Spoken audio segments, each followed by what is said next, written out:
오늘 말씀의 제목을 다 같이 따라서 합시다. 부부의 본질. 해마다 제가 언급하는 이야기입니다마는 우리나라의 부부의 날은 권제도라고 하는 목사님에 의해서 시작이 됐습니다. 그래서 1995년도에 부부의 날을 만들고 그것이 공식으로 대통령령에 의해서 2007년도에 부부의 날로 제정된 거죠. 왜 부부의 날을 제정해야만 했을까? 그것은 다 자타가 공인하는 사실입니다만은 사회의 가장 주요 핵심이 바로 가정이에요. 또 가정의 핵심은 잘 아시는 바와 같이 부부입니다. 건전한 부부가 되어졌다. 그건 건전한 가정이 형성됐다는 이야기예요. 그런데 오늘날 우리가 참 회개한 말을 들어요. 남녀 간의 성이 우리가 정상적으로 성경이 인정하는 성입니다. 그런데 요새 참 안타깝게도 초등학교 교과서에서도 다른 성을 인정하는, 다른 성과도 결혼할 수 있다고. 이게 무슨 말입니까, 여러분? 남녀 간의 결혼이 아니라 남자와 남자 간에도 결혼할 수 있고 여자와 여자 간에도 결혼할 수 있고 심지어는 사람과 짐승하고도 결혼할 수 있다고 하는 이 회개한 이 무서운 타락의 현상 앞에서 우리는 오늘 가정이 바로 세워져야 가야 된다는 것. 이건 우리 기독교인의 절대 사명입니다. 감당할 수 있게 되기를 바랍니다. 오늘 읽었던 본문의 내용 속에서 우리는 부부의 참 모습이 뭘까? 여기에 대한 중요한 가르침 우리가 배울 수가 있게 됩니다. 성경이 말하고 있는 부부의 본질을 우리가 정확하게 이해하고 오늘 이 말씀에 근거해서 우리 온 성도들의 가정이 복받는 부부의 모습이 이루어질 수 있기를 간절히 바랍니다. 그 첫째는 서로 돕는 관계라고 하는 것을 강조해 놓고 있습니다. 본문 18절에 보면은 여호와 하나님이 가라사대 사람의 독초하는 것이 좋지 못하니 내가 그를 위하여 돕는 배필을 지으리라. 돕는 배필. 자, 같이 하십시다. 서로 돕는 관계. 이게 부부의 본질 첫째가 서로 돕는 관계라고 하는 말씀이에요. 본문에 독처라고 하는 말씀이 나옵니다만은 이는 부분, 홀로 혹은 고립이라고 하는 뜻을 가지고 있는 용어입니다. 하나님은 결코 고립되어 살아가는 원치 않아요. 고독하게 사는 것을 원치 않습니다. 그래서 두 사람이 함께 연합을 해서 서로 격려하고 돕고 위로해 주면서 살아가기를 원하신 것이지요. 이 독초의 모습은 우리 주님이 보실 때에 흡족하지를 않았어요. 그래서 이 본문에 보면은 좋지 못했다. 좋지 못했다고 하는 말은 더 낫지 못했다고 하는 그런 개념입니다. 안 좋다는 이야기 아니라 더 좋을 수 있었는데, 더 나을 수 있었는데, 바로 이런 표현에서 하는 이야기죠. 그래서 하나님께서 더 좋은 편이 뭘까? 그래서 아담과 하와를 만드신 이후에 우리 주님이 하셨던 표현은 뭐냐? 심히 좋았더라. 크게 같이 합시다. 심히 좋았더라. 하나님 보시기에 흡족하게 여기셨다고 하는 말씀이에요. 그래서 이 좋다고 하는 말씀이 토브라고 하는 말인데 행복하다, 아름답다, 귀하다, 좋다, 그런 개념을 갖고 있어요. 하나님 보실 때도 부부가 한 뜻을 이루고 한 몸을 이루고 형성해 살아가는 모습을 보고 너무 좋았다 하는 이야기죠. 여러분 참 이것을 가만히 묵상해 보면요, 하나님의 심정이 오늘 온 성도들의 가정마다 부모에게도 있어요. 부모님들의 마음이 아들 딸들이 시집 장가 가가지고 가정을 이루는데 그 부부가 한평생 아름답게 복되게 서로 격려하고 위로하고 해가면서 살아가는 모습을 보면은 그렇게 좋을 수가 없어요. 그런데 만에 하나 그 부모님들이 볼 때에 아들 딸들이 시집을 가자 말자 얻어 터지고 문제가 생기고 사니 못 사니 했었고 참 가슴 아픈 일이에요. 그런 일들이 오늘 우리 사회에 비일비재합니다. 오늘 바라기로는 저나 여러분 가정에 살아가는 자녀들이 다 가정을 이루어 갔을 때에 결코 그런 일이 생기지 않게 우리 스스로가 하나님 앞에서 아름다운 부부의 모습을 보이며 살아갈 수 있기를 간절히 바랍니다. 돕는 배필이라는 말씀이 나와야 돼요. 돕는 배필이라고 하는 말씀은 에젤은 네게드라고 하는 용어를 썼는데 그 말은 무슨 말이냐면은 자기 역할을 충분히 해가면서 상대방을 이롭게 한다, 그런 뜻이에요. 다시 말씀드리면 남편이 남편의 역할을 잘한다, 그럼 부부에게, 아내에게 유익이 되어지고, 아내가 자기 역할을 잘한다, 그러면 남편에게 큰 도움이 된다, 그 말입니다. 자기 역할을 못 해버리면 부부일지라도 상대방에게 돕는 자가 되는 것이 아니라 애가심이 되는 거예요.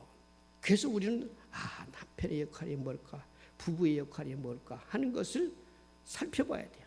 아내는 아내대로서의 자기 역할, 남편은 남편으로서의 자기 역할을 하나님이 말씀하신 성경의 토대로 해서 잘 그걸 깨닫고 감당해 간다고 하면 그 가정은 어느 가정보다도 가장 이상적이고 행복한 가정이 되어진다는 사실이죠.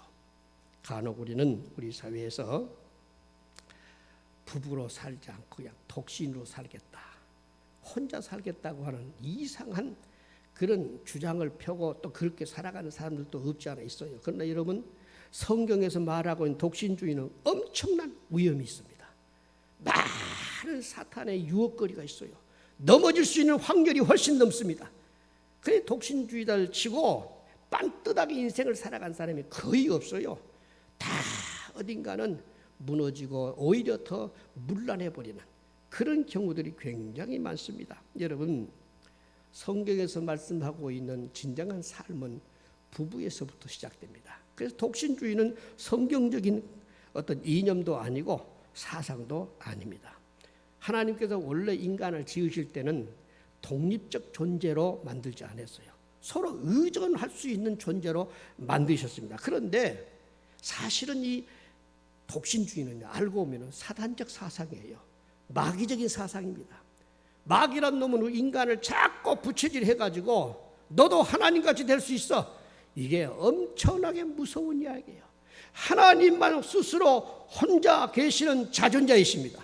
그런데 사람을 유혹해가지고 너도 스스로 하나님처럼 스스로 살 수 있어, 말하자면 독립된 어떤 존재로 살 수 있다는 이런 무서운 사상을 주입시켰어요. 여기에 현혹되어 버렸잖아요.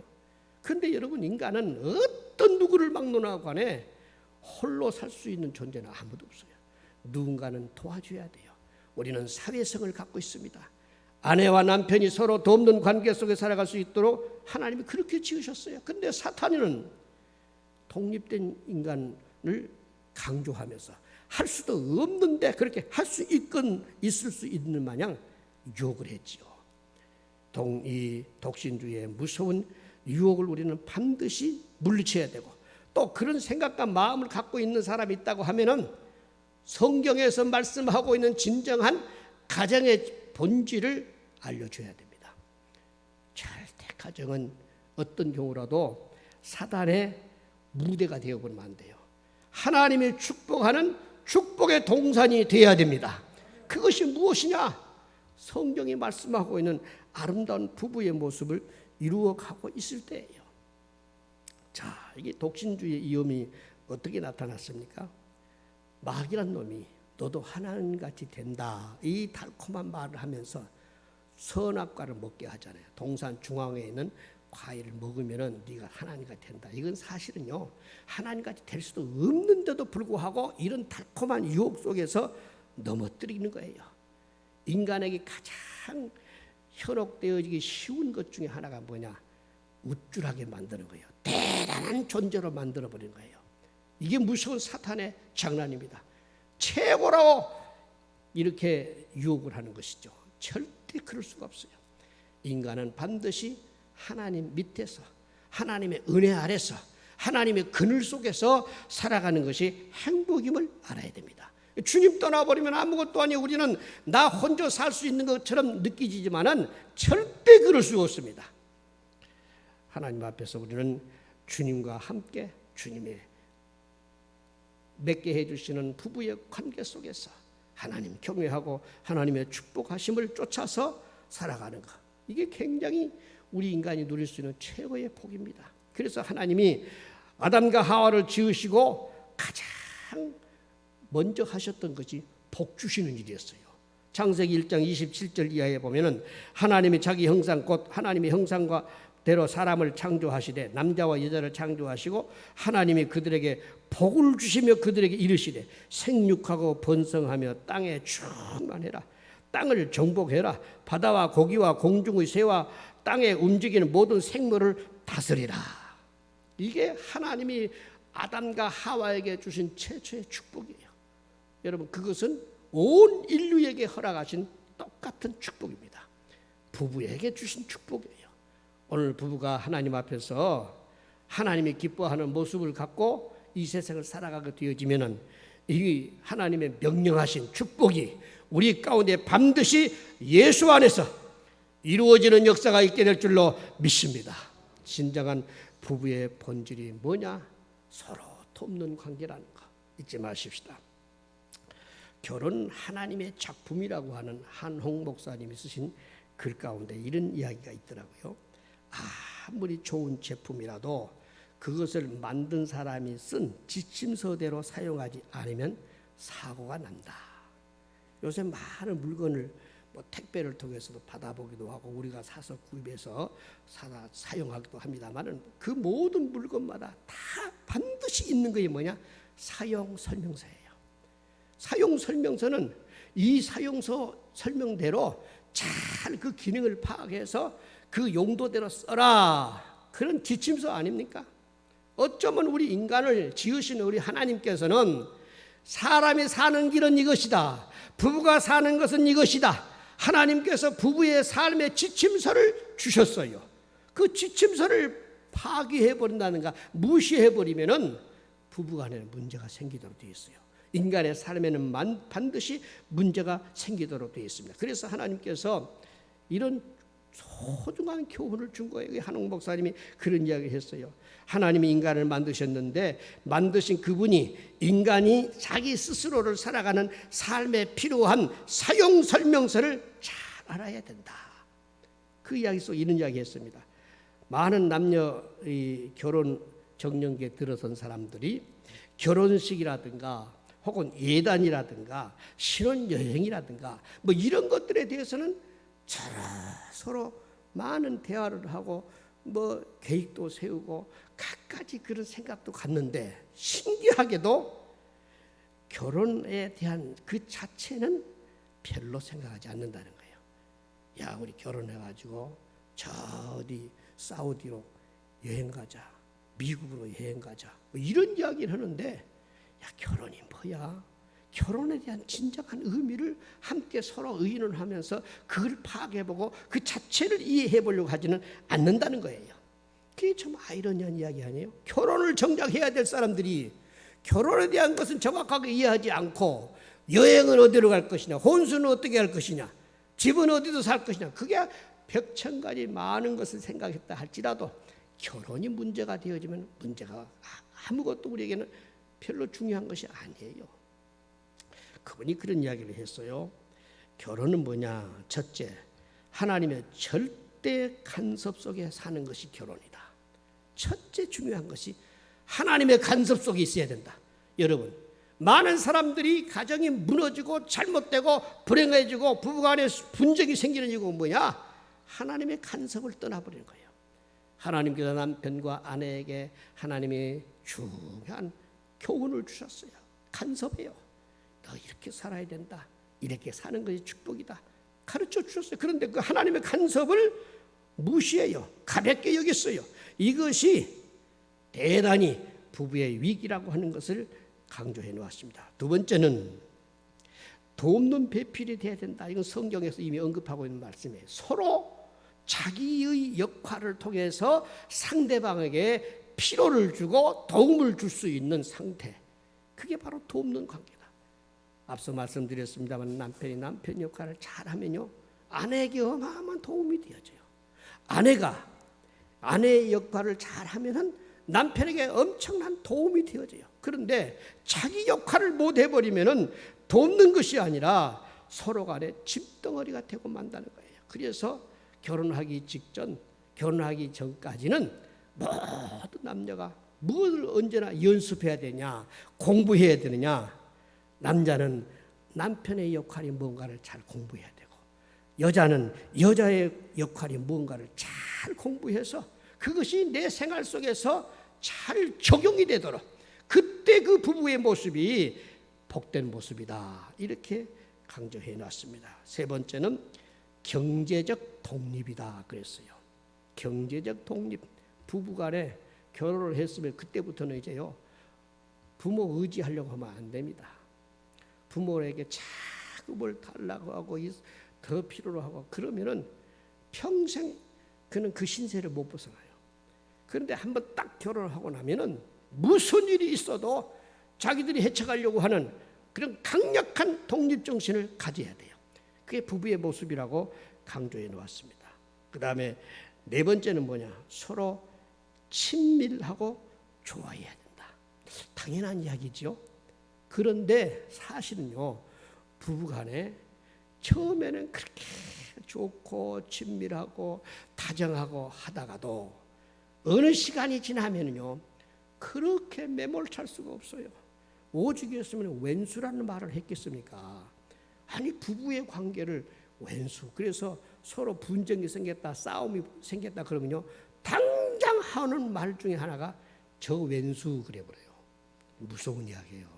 우리는 일평생 예수 안에서 친밀하게 사십시다. 행복하게 사십시다. 다정하게 사십시다. 참 기회예요. 그래서 오늘 읽었던 본문 말씀 가운데 아담이 하와를 보면서 뭐라고 했습니까? 그는 뼈 중에 뼈요, 살 중에 살이다. 한마디로 너하고 나하고는 같다고 하는 그런 의미예요. 다른 사람이 아니에요. 그런 개념 속에서 친절이 나오고 또 소중함이 있고 고귀하게 여겨지는 모습이 생긴다, 그런 이야기예요. 마지막에는 뭐라고 했냐면 떠남과 합침의 원리가 있어야 된다. 떠남과 합침, 그게 무슨 말이냐면요, 결혼했으면 부모의 슬하에서 떠나야 돼요. 다시 말씀드리면 자꾸 부모도 결혼한 부부에 대해서 이렇게 해라 저렇게 해라 간섭해서는 안 된다고 말입니다.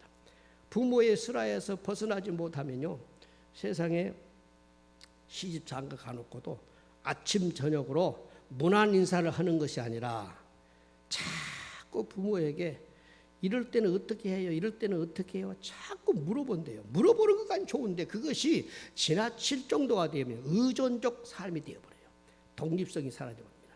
그건 별로 좋은 모습이 아니다, 이렇게 강조해 놨어요. 그러면서 둘이는 합쳐서 힘을 합하고 뜻을 합하고 지혜를 모으고 그래서 인생을 살아가야 된다, 이렇게 교훈을 해 놓았습니다. 그래서 이 한옥 목사님의 결혼은 하나님의 작품이다.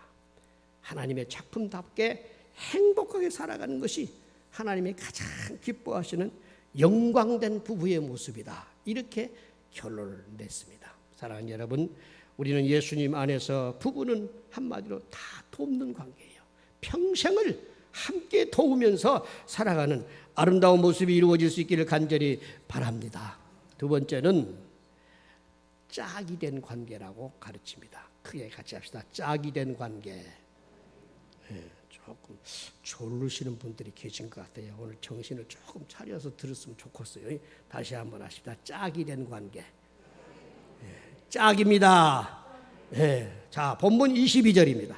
여호와 하나님이 아담에게서 취하신즉 그 갈빗대로 여자를 만드시고 그를 아담에게로 이끌어 오시니, 취했다고 하는 말이 하나님이 어느 부분을 뽑아냈다, 어느 부분을 취했다 하는 이야기입니다.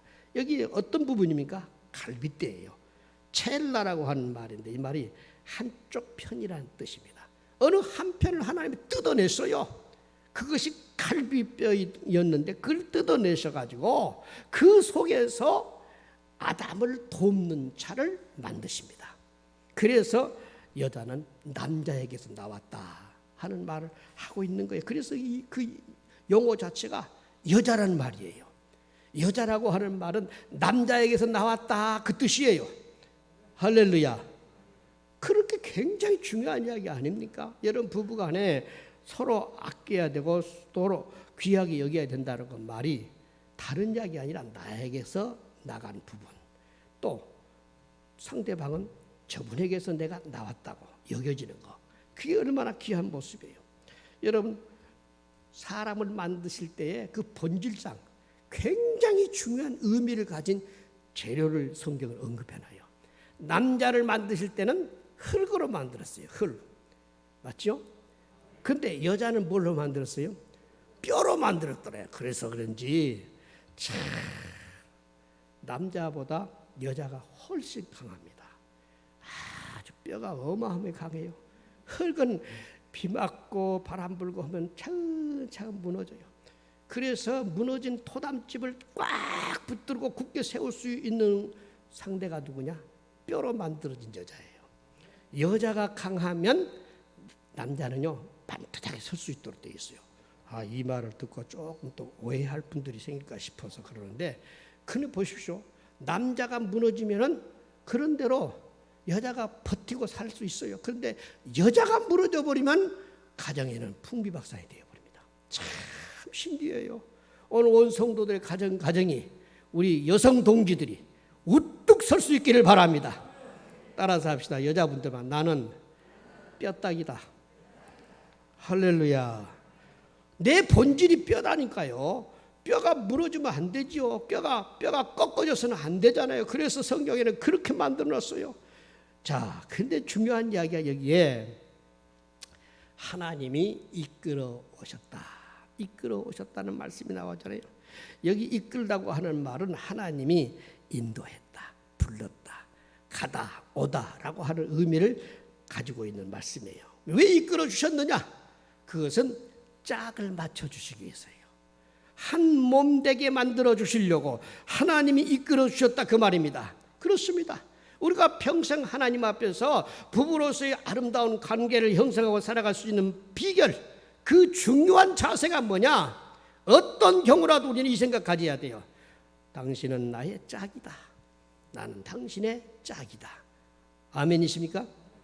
크게 한번 합시다. 나는 당신의 짝입니다. 제가 결혼 주례할 때마다 항상 이 말은 언급해요. 짝이라고 하는 말이 굉장히 중요한 의미를 갖고 있습니다. 슈즈그남이라고 하는 용어를 쓰는데, 그 슈즈그남이라는 말이 무슨 말이냐면 함께 멍에를 맨다, 그런 뜻이에요. 하나님이 짝을 만들어서 함께 일평생을 같이 멍에를 메고 또 함께 결합해서 살아가게 했다, 그런 뜻입니다. 여러분, 무슨 일이 있더라도 하나님 앞에서 우리는 함께 멍에 맨 자들임을 잊지 마십시다. 왜 멍에 매 주었습니까? 멍에라고 하는 이 의미가 굉장히 중요한 뜻을 갖고 있어요. 그것은 여러분 잘 아신 대로 멍에는 소를 부리기 위해서 소의 목에 씌우는 중요한 도구를 멍에라고 하잖아요. 멍에 씌우는 이유가 뭐예요? 놀게 하는 게 아니에요. 일하게 하려고. 부부는 함께 멍에를 메고 하나님께서 원하시는 거룩한 뜻을 쫓아서 열심히 함께 합심합력해서 전진해 가는 모습, 그걸 멍에라고 하는 거예요. 우리는 함께 일하도록, 주님이 영광 받으시고 주님이 기뻐하시는 일을 할 수 있도록 하나님께서 우리에게 한 멍에를 씌워서 일평생 주를 섬기며 살아가게 해 주었다는 것을 잊지 않기를 바랍니다. 그 속에 주의 엄청난 위로가 있고 복주심이 있고 하나님의 능력과 은혜가 함께한다, 그 말입니다. 그래서 하나님께서는 우주 만물의 모든 창조의 과정 속에도 보면요, 다 짝을 만들었어요. 하늘과 땅 짝이죠. 그 히브리서 6장 7절에 보면 땅이 그 위에 자주 내리는 비를 흡수하여 밭가는 자들의 쓰기 합당한 채소를 내며. 왜 하늘이 있고 땅이 있습니까? 땅과 하늘은 짝을 이루었다, 그 말입니다. 해와 달은 하나의 짝을 이루고 있어요. 그래서 낮과 밤을 주관하게 만드십니다. 인간을 지으실 때도 영과 육으로 짝을 만들었어요. 육이 중요하다면 영도 중요한 겁니다. 그런데 어느 부분이 무너져 버린다, 그럼 구실을 못하는 거예요. 그 사람이 사람으로서의 올바른 구실을 할 수 있다는 것은 영과 육이 동시에 튼튼해져서 하나님께 쓰임받는 상태가 되면은 가장 이상적인 모습이에요. 그런데 오늘 세상 사람들은 그렇지 않잖아요. 영의 세계에 대해서는 전혀 문외한입니다. 몰라요. 영의 중요성도 모릅니다. 그냥 육신이 튼튼하고 육신이 잘 되면 되고, 그러니까 어느 수준에서 균형이 무너져요. 인간의 가장 복되지 못한 모습이 되어버려요. 균형이 무너졌다. 행복하지 못한 거예요. 그래서 하나님께서는 인간을 가장 행복하게 살아가는 방법을 어디서 말씀했냐? 영과 육이 함께 강건해지는 거예요. 그래서 요한 3서 2절에 말씀하고 있잖아요. 사랑하는 자여 네 영혼이 잘됨 같이 범사가 잘되고 강건하기를 원하노라. 할렐루야. 우리 예수 믿는 모든 저와 여러분의 성도들 다 하나님 앞에서 주님 앞에 설 때까지 영과 육이 건강한 모습으로 주님께 쓰임받게 되시기를 간절히 바랍니다. 교회와 예수님도 짝을 이루어요. 교회는 주님께서 이 땅에 자기 몸으로 내려놓은 거예요. 그리고 예수님은 자기 몸된 교회를 잘 돌보십니다. 우리가 몸된 교회 역할을 잘하고 있으면 우리 머리 대신 예수님께서 몸된 교회를 각별하게 사랑하고 돌보고 아끼고 그리고 필요한 것을 시시각각 은혜를 주셔서 복되게 만들어 주시는 거예요. 그리고 우리 믿는 사람들은 하나님 앞에서 나의 삶에 있어서 나의 진정한 짝은 예수님이시다.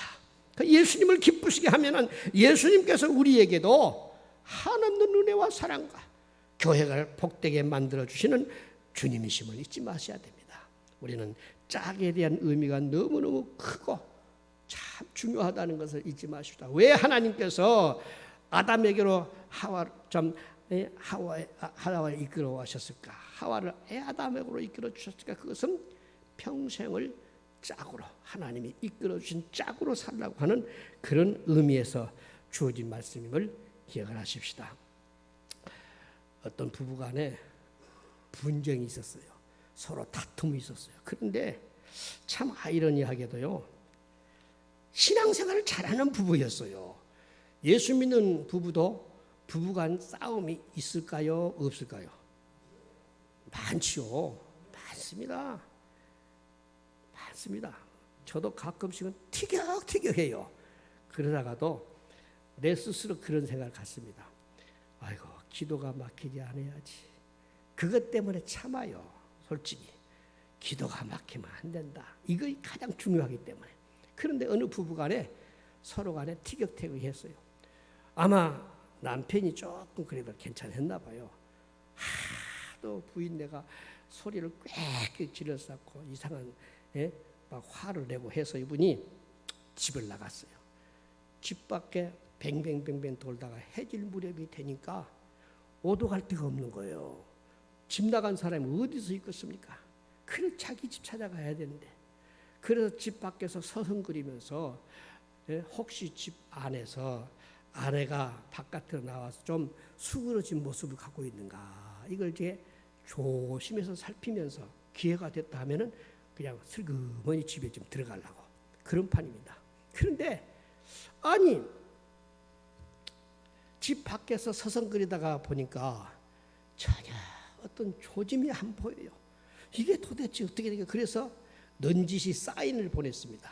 뭐라고 했냐면은 멀리 멀리 갔더니 처량하고 고나여, 그 노래를 불렀어요. 그랬더니 집 안에서 갑자기 거기에 대한 응답 사인이 와요. 뭐라고 하냐면은 그 집에서 돌아와 돌아와 집을 나간 자여 돌아와 돌아와, 그런 거예요. 하하, 아내가 풀어졌구나. 그 생각을 딱 하는 순간에 집으로 돌아가야 되겠다 싶어서 문을 열고 들어갔더니 그 부인이 기다렸다는 듯이 자기 남편을 맞이하면서 주의 친절한 팔에 안기세, 그 노래를 부르는 거예요. 그래 둘이 멋지게 사화하고 행복하게 잘 먹고 잘 살았던 거 아닙니까? 여러분, 예수 믿는 사람도요 수준 있게 싸워야 돼요. 안 믿는 사람처럼 욕을 해서고 머리카락을 틀어잡고 오생방망이를 휘두르고 그러면 싸우는 게 아니에요. 얼마나 멋져요. 나중에 사화하면서도 찬송으로 다 사화해버리고 잘 풀어져 버리잖아요. 이유가 뭐겠어요? 우리는 어쩔 수 없이 짝이다. 짝의 의미를 분명하게 갖고 있으면은 그렇게 행복하게 아름답게 살아갈 수 있다는 것을 여러분 기억하며 살아갈 수 있기를 바랍니다. 마지막으로는 운명 공동체라는 거 잊지 마셔야 돼요. 같이 하십시다. 운명 공동체의 관계. 지금 읽었던 24절에 본 말씀입니다. 이러므로 남자가 부모를 떠나 그 아내와 연합하여 둘이 한 몸을 이룰지로다. 여기 떠난다고 하는 말이 야잡으라고 하는 용어를 썼는데 이 말은 버린다는 개념이 아니에요. 어떤 거리를 둔다, 사이를 둔다. 그건 뭘 말합니까? 부모와의 관계 속에서 이제는 사이를 두고 더 친밀해야 될 사람이 부부애거든요. 그래서 여기에 떠난다는 그런 의미입니다. 그러면서 연합체를 형성하는 거예요. 하나를 이루는 것입니다. 그 연합체를 형성했다고 하는 것은 잠깐 동안이 아니에요. 일순간이 아닙니다. 함께 하나 됐다 이 개념은 지금부터 영원까지예요. 그래서 연합이라고 하는 말씀의 뜻은 불변성입니다. 변함이 없어야 돼요. 연합이라고 하는 개념이 바로 여기 있어요. 하나가 됐다는 거 하면서도 어느 시기에 가면은 서로 변질이 생기다. 그건 연합이 아니에요. 그래서 연합이라고 하는 개념 속에는 어떤 경우라도 변함이 없는 거예요. 그게 불변성, 소위 말하면 성경이 말씀하고 있는 연합체입니다. 근데 왜 주님이 연합을 만들었을까요? 그것은 하나님의 뜻을 위해서 함께 힘을 모으고 지혜를 모으고 뜻을 모아서 하나님의 영광을 위해서 살아가는 한 생애가 되게 해달라고, 그것을 목적으로 해서 하나님이 그렇게 우리를 한 몸 되게 했다는 걸 잊지 말아야 됩니다. 그래서 3대 부부의 원리가 있어요. 3대 부부의 원리. 첫째는 독립성입니다. 이것은 책임을 지긴 성숙한 존재로서 부모로부터 이제는 떠나서 살아야 된다는 것을 강조합니다. 이 독립성, 부부이면서도 독립성, 이게 굉장히 중요합니다. 두 번째는 연합성이에요. 동등한 두 인격체로서의 만남입니다. 서로 달라요. 남녀 간에 동일할 수는 없잖아요. 사상도 다르고 이념도 다르고 출생 모든 성분도 달라요. 그런데 부부가 되어지면 그때부터는 하나의 연합체를 형성해서 상대방을 인정하면서 우리라고 하는 개념 속에 사는 거예요. 하나가 되는 것은 아닙니다. 하나 된다는 것은 쉽지 않아요. 하나가 될 수가 없어요. 왜? 서로 다르기 때문에. 그러나 우리라고 하는 개념이 있어요. 우리는 일평생 한 몸 한 뜻을 가지고 하나님을 섬겨야 되는 공동 운명체라는 것. 그 다음에 합일성입니다. 두 몸이 하나가 되어야 된다. 그런 뜻이 오늘 읽었던 본문에 우리에게 굉장히 좀 아주 중요한 의미를 부여하고 있는 내용이 뭐냐면 벌거벗었으나 서로 부끄러워하니 하더라. 제가 이 말씀을요 여러 주석들을 참조해서 유심히 살폈어요. 도대체 이 말씀이 무슨 뜻일까 했더니 여러 가지 의미가 있더라고요. 가장 제 마음에 감동이 되어지는 내용 중에 하나가 부부간에는 비밀이 없어야 된다. 요 이야기예요. 여러분 요새 세상 속에서요 너무너무 참 안타깝게 여기는 것 중에 하나가 뭐냐? 부부로 살면서도요 서로 숨기는 비밀이 있어요. 숨기는 비밀 때문에 나중에 서로 불행해져 버려요. 그게 감추어질 리가 없어요. 다 드러납니다. 예? 참 안타까운 이야기입니다만은 묻지마 관광이라는 게 있어요. 가보셨어요? 대답이 없으신 거 보니까 안 가신 줄로 압니다. 저도 가본 적이 없어요.